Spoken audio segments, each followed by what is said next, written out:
Episode 5. The Final Night on the Peak of Holy Luminance, continued. 13. The Awakening of the WRLDAs.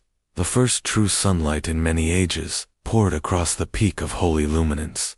It did not stop there. The light traveled. It flowed down the mountainsides like rivers of gold. It crossed ruined valleys.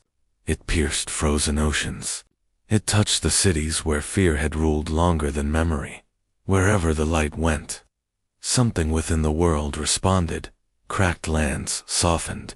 Withered trees released new buds. Diseases that had devoured generations faltered, as if suddenly confused, then disappeared. Even in the deepest shelters, where humanity had hidden from the long nights of terror, people lifted their heads and whispered, "The dawn is real again." Across Lumina, bells that had not rung in centuries began to sound, some by human hands, some by winds no one could see. Hope was no longer a rumor. It had become visible. Xiii, the disciples before, the GLOY, on the summit. The disciples remained frozen in awe. They had seen storms calmed. They had seen death retreat. They had witnessed demons fall, but never had they seen creation itself bow. Peter fell to his knees. "My Lord," he whispered, his voice breaking, "I once feared the waves.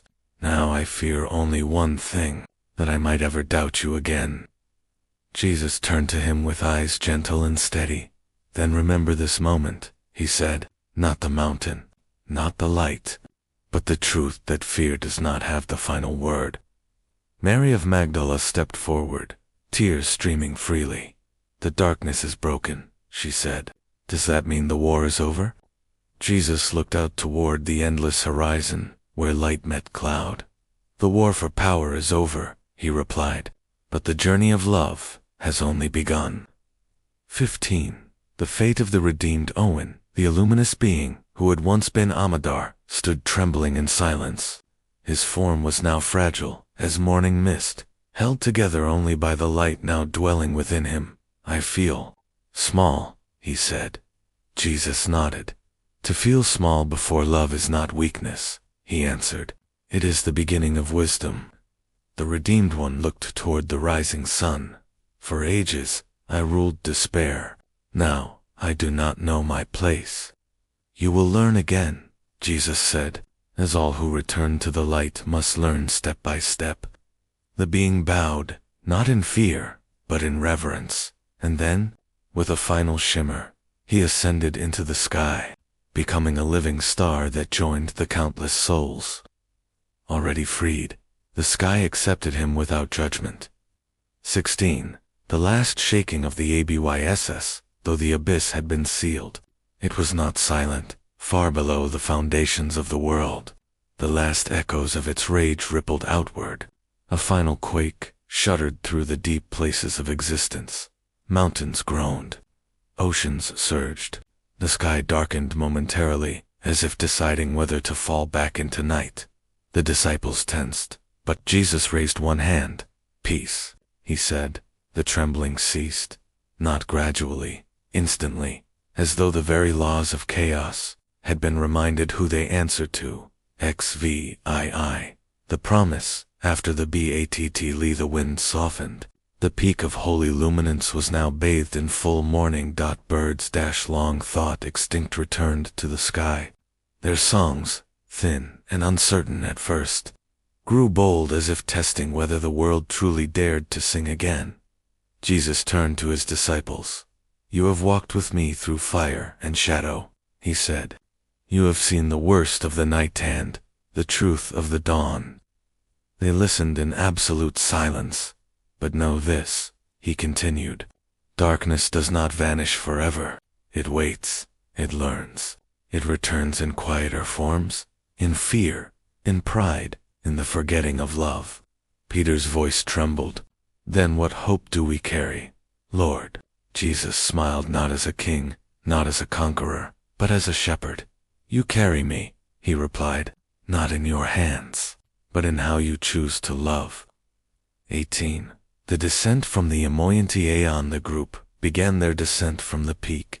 Behind them, Holy Luminance no longer burned as a battlefield, it stood now as a beacon, a mountain that would forever testify that light had once faced the deepest night and had not fled. As they descended, travelers from distant lands began to gather along the lower slopes. They had followed the light without fully understanding why. Some were wounded, some were sick, some carried only questions. Jesus walked among them quietly, laying hands on the broken, speaking softly to the lost, and everywhere he passed, life followed. XIX, the shadow that still watch, far, beyond the reaches of sky and star, in a realm untouched by sunrise. A presence stirred. It had felt the fall of the abyss. It had felt the redemption of Amadar. It had felt most painfully the unbroken authority of the light. Its voice whispered through dimensions. The light believes it has won. Its countless eyes fallen once before. The dawn of time turned slowly toward the world that was learning how to hope again. Let it hope, the voice said. Hope makes the sweetest ruin. And the darkness began to move, not as a storm, but as a seed. XX. The final word of the NIGHT's evening returned, not as terror, but as rest. Jesus and his disciples reached the foothills where light still lingered on the horizon.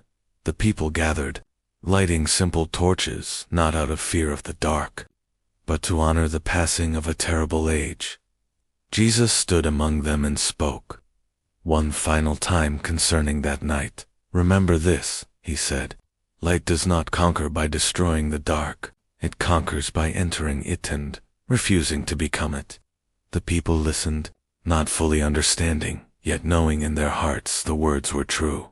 Above them, the stars shone clearly for the first time in an age, and the world slept, not in fear, but in fragile, newborn peace.